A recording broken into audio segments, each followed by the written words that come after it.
¿Qué sucede cuando un hombre que ha construido un imperio de concreto se da cuenta de que su propio corazón está en ruinas? Esta es la historia de Arturo Vargas, un millonario que creía haberlo perdido todo, sin saber que el destino estaba a punto de tocar a su puerta. Si esta historia ya te conmovió, suscríbete al canal para no perderte cómo termina. Antes de continuar, dime, ¿desde dónde estás viendo este video? Arturo Vargas contemplaba la Ciudad de México desde su oficina, un rascacielos de vidrio y acero. El imperio que había construido era un monumento a su éxito, pero también la tumba de su felicidad. En su escritorio, un portarretratos digital solo mostraba fotos de Sofía, su difunta esposa, ignorando deliberadamente las imágenes de sus hijos. Cada noche, el silencio de su lujoso espacio le recordaba su fracaso más íntimo. Desde que Sofía se fue en el parto de los gemelos, Arturo se había refugiado en el trabajo. Veía a sus hijos no como la bendición final de su amada, sino como el doloroso recordatorio diario de su pérdida. En medio de la reunión más importante de su carrera, su teléfono vibró con una urgencia que helaba la sangre. Era su jefe de seguridad. Una denuncia anónima había sido presentada, acusando a la nueva niñera de negligencia grave. El mundo de Arturo, siempre gobernado por la lógica, se derrumbó. Sin una sola palabra, abandonó a los inversionistas más poderosos del país, corriendo hacia su casa con un pánico que no sentía desde hacía años. Su mente proyectaba las peores imágenes. Sus hijos, su único lazo con Sofía, en peligro bajo su propio techo. La culpa lo carcomía. Al irrumpir en la mansión, esperaba encontrar el caos, el desorden, el llanto desconsolado, pero en su lugar fue recibido por un silencio pacífico, roto únicamente por una suave melodía que flotaba en el aire. Una canción de cuna, dulce y nostálgica, lo guió escaleras arriba, hacia el cuarto de los niños. Se detuvo en el umbral, con el corazón en un puño, sin atreverse a mirar. Lo que vio no era el desastre que imaginaba, sino una escena que sacudió los cimientos de su dolor. Elena, la joven niñera, sostenía a uno de los gemelos en sus brazos, cantándole «Arrorró mi niño». Con una gracia casi celestial, ella mecía suavemente la cuna del otro niño con el pie. El cuarto estaba bañado en una luz tenue y cálida, y el ambiente respiraba una paz que él creía perdida para siempre, un amor que no sentía en esa casa desde que Sofía vivía. Arturo permaneció inmóvil, un gigante de la industria reducido a un espectador mudo. Esta mujer, Elena, no solo cuidaba de sus hijos, les estaba devolviendo el calor que él, en su egoísmo y dolor, les había negado. La veía, y por primera vez, no sentía la punzada de la pérdida, sino una extraña calidez. El contraste entre la acusación venenosa y la realidad angelical que presenciaba era devastador. ¿Quién podría cometer una maldad tan calculada? ¿Qué alma retorcida querría destruir esa paz? La denuncia ya no era solo un problema legal, era una ofensa personal contra ese santuario. Una pregunta ardía en su mente, eclipsando cualquier negocio o contrato. ¿Cómo era posible que una desconocida hubiera traído más amor a su hogar en unas pocas semanas que él en todos esos años? Se dio cuenta de que no solo querían dañar a Elena, sino a sus hijos. Arturo sintió nacer en él un instinto protector que creía muerto. No se trataba de su empleada, se trataba de la mujer que estaba sanando a su familia en silencio. En ese momento, no era el empresario, sino un padre dispuesto a todo por proteger esa luz inesperada. El misterio de la denuncia lo carcomía. ¿Quién era el enemigo oculto en las sombras? ¿Y cómo podría él, un hombre tan desconectado de su propio hogar, descubrir la verdad sin destruir la única cosa buena que le había sucedido en años? Su mundo acababa de cambiar para siempre. Arturo, movido por una curiosidad que superaba su dolor, comenzó a observar a Elena. Empezó a llegar a casa más temprano, usando reuniones canceladas como excusa. Se escondía en el umbral de su estudio, solo para verla jugar con los niños en el jardín, escuchando sus risas, un sonido casi extranjero en esa casa. Él veía en ella una devoción pura. No era el deber de una empleada, era el cariño de una madre. Elena no solo les daba de comer o los acostaba, les contaba cuentos de su pueblo en Puebla, historias de volcanes y estrellas que su propia abuela le había contado a ella. Una tarde, la encontró sentada en el césped, mostrándoles a los gemelos una vieja foto de Sofía. Con una ternura infinita, les hablaba de su mamá, de su sonrisa y del amor inmenso que sentía por ellos. Arturo sintió que esas palabras le atravesaban el corazón como dagas de cristal. Esa noche, Cuando la casa finalmente quedó en silencio, él la buscó en la cocina. Ella tomaba una taza de té, con la mirada perdida en la ventana. Por primera vez, él inició una conversación que no era sobre horarios o pagos. Le preguntó por su familia, por sus sueños. Elena, con su humildad característica, le habló de su madre enferma, la razón por la que había dejado su vocación de maestra para venir a la capital. Le confesó que anhelaba volver a dar clases, a enseñar a los niños a leer, a ver el mundo a través de sus ojos curiosos. Él, a su vez, se encontró hablando de Sofía, no como una herida abierta, sino como un recuerdo agridulce. Le contó cómo se conocieron, de su risa contagiosa, de los planes que tenían para esa misma casa. Elena escuchaba sin juzgar, ofreciendo un silencio que era más sanador que cualquier palabra. Cada noche se convirtió en un ritual. Compartían confidencias a media luz, dos almas solitarias encontrando refugio en la vulnerabilidad del otro. Las barreras entre el jefe y la empleada se desvanecieron, dejando solo a un hombre y una mujer, aprendiendo a sanar juntos, sin siquiera darse cuenta. Pero la oscuridad que habían provocado no estaba dispuesta a rendirse. Verónica, consumida por la envidia, comenzó su ataque. No satisfecha con la denuncia, empezó a esparcir rumores venenosos entre los empleados de la mansión, pintando a Elena como una arribista con un plan maestro. Los susurros corrían por los pasillos como serpientes. Decían que Elena manipulaba al señor Vargas, que usaba a los niños para asegurar su futuro. De repente, las sonrisas amables de los otros empleados se volvieron miradas frías y sospechosas. Elena sentía el hielo, pero no entendía su origen. Ella, en su inocencia, no podía concebir tal maldad. Continuó con su trabajo, con la misma dedicación y cariño, pero el ambiente en la casa se había vuelto tenso, casi irrespirable. Su único consuelo eran los niños y esas conversaciones nocturnas con Arturo, su único aliado sin saberlo. Verónica, al ver que los rumores no eran suficientes, decidió escalar su crueldad. Sabía que uno de los gemelos necesitaba un medicamento para sus alergias, una dosis diaria y crucial. En un acto de maldad pura, escondió el frasco, esperando sembrar el pánico y culpar a Elena. La amenaza ya no era sobre su reputación, sino sobre la salud de un niño. La tensión en la historia crecía, amenazando con destruir el frágil mundo que Arturo y Elena comenzaban a construir. El mal estaba a punto de mostrar su rostro más cruel. Esa noche, el destino intervino de la forma más aterradora. El pequeño Mateo despertó con una fiebre altísima, luchando por respirar. Elena corrió a su cuarto, y al buscar la medicina, descubrió con horror que no estaba en su lugar. El pánico se apoderó de ella. Arturo, despertado por el ruido, llegó al cuarto y la encontró desesperada, buscando el medicamento por todas partes. Por un instante, la duda sembrada por la denuncia anónima amenazó con aflorar, pero al ver el terror genuino en los ojos de Elena, supo que ella era una víctima más. Sin pensarlo, se arrodilló a su lado, buscando juntos.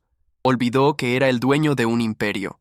En ese momento, en la penumbra de la madrugada, solo era un padre, aterrorizado por la vida de su hijo, trabajando codo a codo con la mujer que se había vuelto indispensable.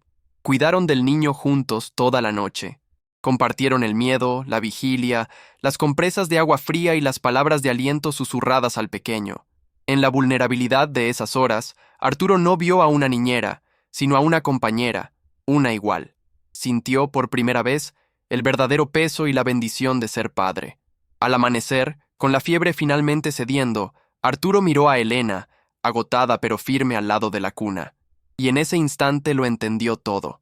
El ataque no era casual. La denuncia, los rumores, el medicamento desaparecido, todo era parte de un plan siniestro. La rabia que sintió fue fría y absoluta. Alguien había cruzado una línea imperdonable, poniendo en riesgo la vida de su hijo. Ya no se trataba de proteger a Elena, se trataba de desatar una guerra contra la oscuridad que amenazaba a su familia. Llamó a su jefe de seguridad con una orden clara y precisa. Investigue a Verónica, la ex niñera. Quiero saber todo. Cada llamada, cada movimiento, cada secreto. No deje piedra sin remover. Su voz era acero puro, la del empresario implacable que el mundo conocía. Los días siguientes fueron una tortura silenciosa. Mientras Elena se dedicaba a cuidar de los niños con una devoción aún mayor, ajena a la tormenta que se gestaba, Arturo recibía los informes. Las pruebas comenzaron a acumularse, pintando un retrato de Verónica aún más oscuro de lo que había imaginado. Se descubrieron pequeños hurtos durante su tiempo en la casa, joyas menores y objetos de valor que habían pasado desapercibidos. Se rastrearon las llamadas, confirmando que fue ella quien hizo la denuncia anónima desde un teléfono público, usando una voz distorsionada. La evidencia más contundente vino de una de las cocineras más nuevas, quien confesó, entre lágrimas, que Verónica le había ofrecido dinero para mentir sobre Elena, para decir que la había visto tratar mal a los niños. La red de mentiras era profunda y estaba meticulosamente tejida. Arturo sentía un odio helado recorrer sus venas. Tenía el poder, el dinero y las pruebas para destruir a Verónica, para asegurarse de que nunca más pudiera dañar a nadie. Podía hundirla legal y socialmente, borrarla del mapa con una sola llamada telefónica. Pero entonces, recordaba la mirada de Elena, su compasión, su dignidad, la forma en que había calmado a su hijo febril con una canción. La fuerza de ella no residía en el poder, sino en la bondad, una bondad que él mismo estaba empezando a redescubrir. Dale like si quieres saber cómo esta noche cambiará sus vidas para siempre y si crees que el amor puede vencer cualquier mal. Se encontró en una encrucijada devastadora. Podía ser el titán implacable que siempre había sido, aplastando a su enemigo sin piedad para proteger a los suyos. O podía aprender la lección que Elena le estaba enseñando cada día, que la verdadera fortaleza no siempre grita venganza. La prueba final estaba en sus manos, un informe detallado que era un arma cargada.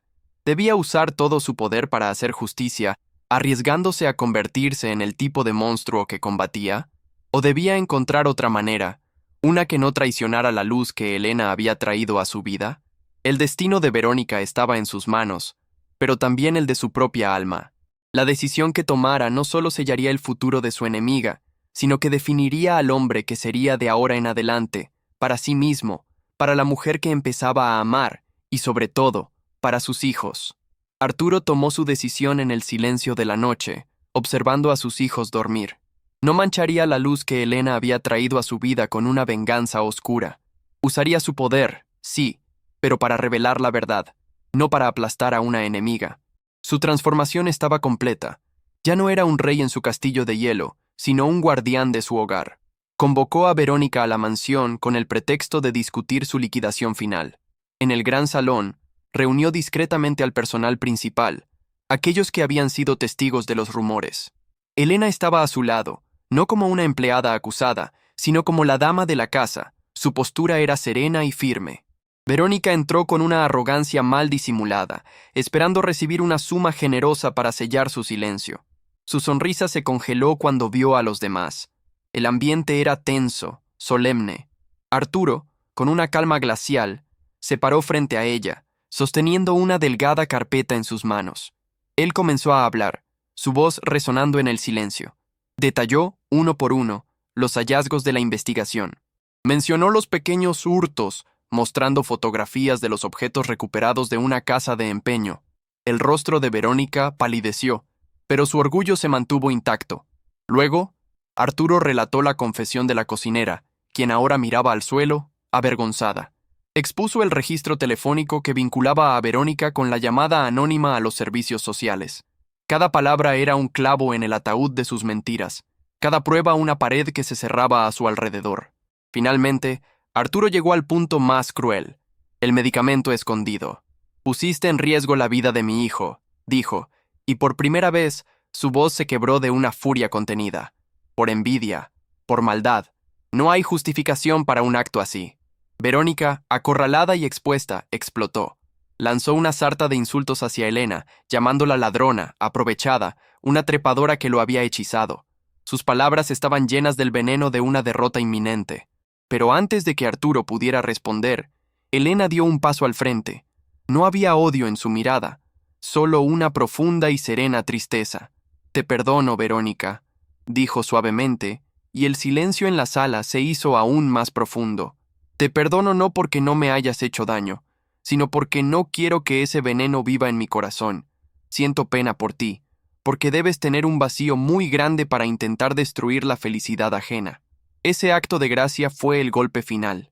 La rabia de Verónica se desmoronó, dejando solo a una mujer patética y rota. La dignidad de Elena la había desarmado por completo. En ese momento, dos guardias de seguridad entraron discretamente en la sala. Arturo, con la mirada fija en Verónica, sentenció: Ahora enfrentarás las consecuencias legales de tus actos. La salida de Verónica de la casa fue el final de la pesadilla. El personal, uno por uno, se acercó a Elena para disculparse, con los ojos llenos de arrepentimiento. Ella aceptó sus disculpas con la misma gracia con la que había perdonado a su verdugo, sanando las heridas dentro de la casa. Cuando finalmente quedaron solos, un silencio cargado de emoción los envolvió. Arturo se volvió hacia Elena, sus ojos reflejando una gratitud y una admiración infinitas. Ya no había barreras entre ellos, solo la verdad de lo que habían construido juntos en medio de la tormenta. Él tomó sus manos, sintiendo la fuerza y la calidez que lo habían anclado. Elena, comenzó, su voz ronca, tú no solo salvaste a mis hijos, me salvaste a mí, me enseñaste a sentir de nuevo, a ser un padre, a ser un hombre digno del amor de mi esposa. Creía que mi corazón estaba enterrado con Sofía, continuó, pero tú me mostraste que solo estaba dormido. Lo despertaste. Me devolviste la vida, Elena. Te amo. Las palabras, dichas finalmente en voz alta, sellaron su destino, liberando toda la tensión acumulada en una promesa de futuro. Meses después, el jardín de la mansión ya no era un espacio silencioso y perfectamente cuidado. Ahora estaba lleno de vida, con juguetes esparcidos por el césped y el eco de las risas de los niños rebotando en los muros que antes aprisionaban la soledad. Era un hogar. En medio de una tarde soleada, la familia improvisaba un picnic sobre una manta. Arturo observaba a Elena jugar con los gemelos, su rostro iluminado por una felicidad genuina. La paz que había visto en ella la primera noche ahora era el aire que todos respiraban. Él se acercó a ella, y en un momento de calma, mientras los niños perseguían mariposas, la miró a los ojos. Me salvaste de mí mismo, Elena Morales, y quiero pasar el resto de mi vida agradeciéndotelo. Se arrodilló, sacando no un anillo ostentoso, sino uno simple y elegante. No te ofrezco mi fortuna, dijo con el corazón en la mano. Te ofrezco mi corazón curado, mi devoción como padre y como hombre. Te ofrezco una familia. Cásate conmigo. Las lágrimas de alegría de Elena fueron la única respuesta que necesitó. La imagen final era la de ellos cuatro, abrazados en un círculo de amor. Una familia forjada no por la sangre, sino por la elección, la sanación y un amor que había demostrado ser más fuerte que cualquier oscuridad. El imperio de concreto finalmente tenía un alma. Si esta historia tocó tu corazón, déjanos saber en los comentarios qué parte te emocionó más. ¿Crees en el poder del perdón para desarmar el mal? Tu opinión es muy importante. No olvides suscribirte al canal para más historias que te harán creer en la magia de la vida. Dale like si crees que el amor siempre encuentra la forma de triunfar y comparte esta historia con alguien que necesite recordar que los milagros existen.